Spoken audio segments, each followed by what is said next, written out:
We are just days away from entering a new year and celebrating what's yet to come. But some families across our boroughs are still picking up the pieces of what's left in their homes after multiple fires took place over the holiday weekend. News 12's Shanice Archer has more on some fire safety tips for the winter.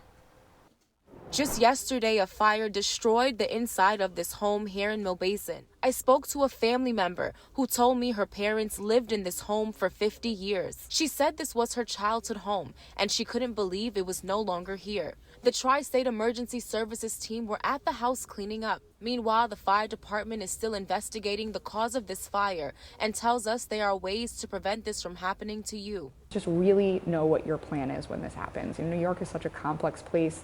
The building that you live in can make a difference with what you do, and the size of your family and where you live in that building. These are all factors. So really thinking about a plan. According to the fire department, winter and the holiday season is known as the fire season. FDNY says 1/3 of home fires happen during the months of December, January, and February, the coldest months of the year. Making sure that if you're using any of these heating devices, that you're using it safely, that it's not near anything that could be combustible. The fire department also advises people to never use an extension cord with space heaters and are reminding New Yorkers of the importance of turning it off and unplugging it. FDNY also says to never leave a burning candle unattended, and mattresses, bedding, and furniture are the most common materials to catch on fire. I think really for every family is really just sitting down and having the conversation, right? Saying what's the risk to us and what are we going to do? Now, according to FDNY, making sure your smoke alarms are working and planning a rescue plan in case of a fire can help save your life.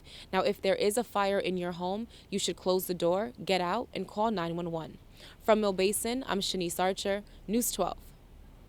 Good things to keep in mind there, Shanice. Thank you for the reminder. And we are just hours away from the anniversary of the Prospect Avenue fire and less than 2 weeks away from the first anniversary of the Twin Parks fire, both happening here in our borough. Two of the deadliest fires that both spread quickly because of open doors in those buildings.